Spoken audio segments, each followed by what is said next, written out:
Bonjour à tous. Donc nous allons commencer par reprendre un petit peu le schéma général des étapes d'organisation d'un chantier de génie écologique qu'on a déjà vu plusieurs fois, mais ce sera l'occasion pour ceux qui ont aussi été absents la dernière fois de revoir un petit peu tout ça.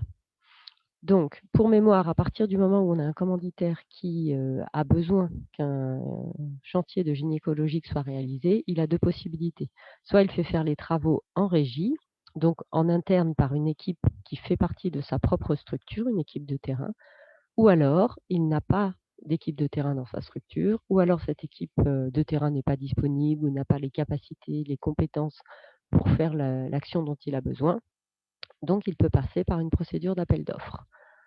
Dans le cas de la procédure d'appel d'offres, les éléments clés qu'il faut que vous vous rappeliez, c'est que dans ce cas, il doit rédiger un DCE, donc un dossier de consultation d'entreprise, dans lequel il doit mettre un certain nombre d'éléments et en particulier le cahier des charges. Donc la définition de cahier des charges est bien à revoir en détail. À partir de ce DCE, celui-ci va pouvoir être fourni aux prestataires qui le demandent, via des formulaires en général, internet. Donc les prestataires qui, demandent ce DCE vont le consulter, vont, faire ce que j'ai appelé une phase bureau. Donc étudier le DCE, éventuellement aller voir le site pour, visualiser un peu les travaux qui sont demandés et s'ils le souhaitent, ils vont rédiger une proposition commerciale pour répondre à l'appel d'offres. Cette proposition commerciale, elle est composée donc du devis, donc là plutôt la partie, financière de la proposition, pour quel, montant il propose de faire l'intervention et en complément une proposition, d'organisation, donc un petit dossier expliquant comment il propose de réaliser, de répondre au cahier des charges du commanditaire. Parfois en plus, il rajoute un dossier technique pour présenter un peu la structure et finalement argumenter sur le fait que c'est eux qu'il faut sélectionner. Donc plusieurs prestataires vont en général répondre à l'appel d'offres, c'est même parfois obligatoire. Et le commanditaire va devoir sélectionner un prestataire et on parle d'une sélection au mieux 10 ans, donc pas forcément au moins 10 ans. Donc à revoir aussi. Je vous rappelle que toutes les petites étoiles là sont, un petit signe pour vous rappeler qu'on a fait un approfondissement sur ce terme, soit au verso du plan, soit sur un petit document que je vous ai donné. Donc c'est que c'est des termes qui sont approfondis, des notions sur lesquelles vous avez plus d'éléments que ce qu'il y a dans le schéma en aparté. Donc suite à ça, on a la visite d'inspection de terrain, donc cette fois entre le commanditaire et vraiment, l'équipe qui va organiser le chantier, que ça soit le chef d'équipe en régie ou le prestataire lui-même.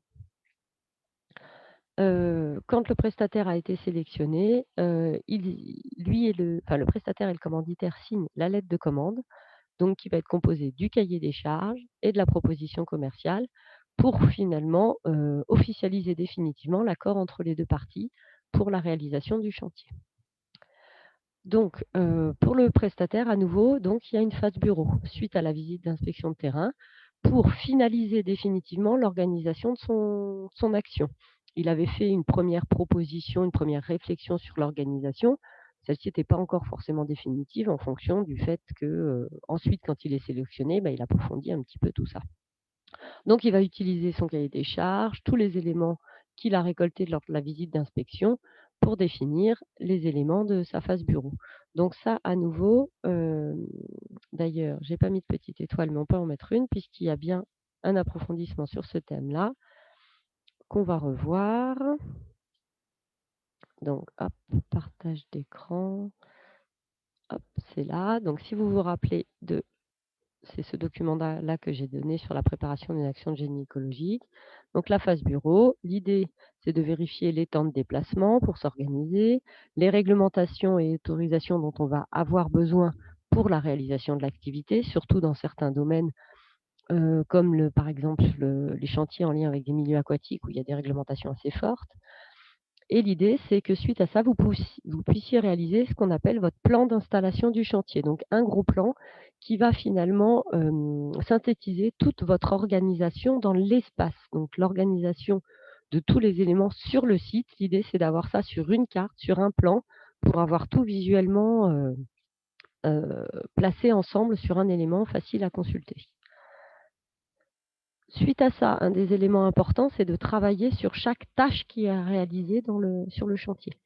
Donc on va dire qu'une tâche, c'est une unité de travail. C'est, l'élément le plus simple de réalisation qu'on peut avoir. Exporter les rémanents, les broyer, couper des saules et cetera. Donc il va falloir lister toutes les tâches, qui sont à réaliser sur le chantier et toutes ces tâches qu'on a listées, il va falloir ensuite définir 5 éléments. Vous vous rappelez, on avait fait ce petit schéma. L'idée, c'est que pour chaque tâche, vous avez à définir comment on la réalise, donc avec quelle technique. Suite à ça, avec quelle technique vous allez définir avec quoi, donc quels moyens matériels, matériaux, fournitures vous avez besoin. Vous allez éventuellement définir aussi, en lien avec les 2 éléments précédents, qui réalise cette tâche, donc les moyens humains, en quantité, en qualité, en compétences. On pourrait l'écrire ça, nombre, compétences et cetera. Bon, on va le revoir un petit peu dans la correction des perdrix. Hop. Ensuite, vous avez à réfléchir à où se réalise cette tâche, donc la localisation de la tâche sur le site. Est-ce que c'est une tâche qui se réalise partout, sur une zone spécifique, en lien avec une autre zone par exemple? Et enfin, le quand, c'est-à-dire cette tâche, à quel moment elle s'organise dans notre chantier. Donc c'est ce qu'on va appeler l'organisation temporelle. Est-ce que cette tâche se fait en même temps qu'une autre ou successivement, c'est-à-dire forcément après une autre? Donc bien se rappeler que pour chaque tâche, vous avez à réfléchir à ces 5 éléments. Pour finaliser votre, préparation d'organisation, donc vous allez faire votre chronologie qui va découler justement un petit peu de cette réflexion sur chaque tâche pour pouvoir au final mettre tout ça en lien pour avoir la chronologie totale de toute la journée avec toutes les tâches qui s'enchaînent. Et enfin, gros élément important à préparer, c'est la gestion de la sécurité et donc des risques. L'idée, c'est de présenter ça, sous la forme d'un grand tableau qui va vous permettre de faire la synthèse des risques avec une colonne qui va lister tous les risques potentiellement possibles sur votre chantier, une colonne qui va donner les mesures de prévention à mettre en œuvre pour éviter la réalisation de ce risque, et enfin les mesures d'intervention au cas où, malgré la prévention, un incident se passe, quelles mesures d'intervention on met en œuvre. Et tout ça, je vous le rappelle, comme on l'avait vu précédemment, pour les 3 types de risques potentiels: risque pour les exécutants, risque pour le public et risque pour l'environnement. Donc, pour revenir à notre schéma principal, donc voilà, la phase bureau, finalisation de l'organisation avec définition de la période de réalisation, les autorisations si nécessaire, la définition des tâches avec les 5 éléments, l'organisation spatiale par votre plan et votre organisation temporelle, éventuellement avec une frise chronologique. Et enfin, les risques et la sécurité par le tableau qu'on vient de voir des mesures de prévention. Ensuite, donc ça y est, votre chantier est organisé. Donc on va passer maintenant dans la phase un peu concrète qui va être la réalisation de l'intervention. Et donc pour la réalisation de l'intervention, l'idée c'est que l'étude de cas, organiser et conduire un chantier que vous avez lu sur, la CCA de Boulbon, dans le massif de la Montagnette, qui fait un entretien de zone de lande pour, sauvegarder une population de perdrix. L'idée, c'est ça qui est important, c'est que cette correction de ce document, ça a vraiment valeur de cours sur justement cette étape, la réalisation de l'activité de génie écologique du schéma. Donc comme on a fait un petit peu, ici on aura un résumé de cette étape par quelques mots-clés, mais le cours qui présente un petit peu concrètement, tous les éléments à réfléchir sur la réalisation de l'activité, est en partie dans, la correction de ce travail. Donc cette correction, c'est une correction, mais c'est comme un cours aussi sur certaines questions pour lesquelles je vous mettrai des symboles pour vous dire: «Attention, question qui est du cours et à revoir en tant que tel».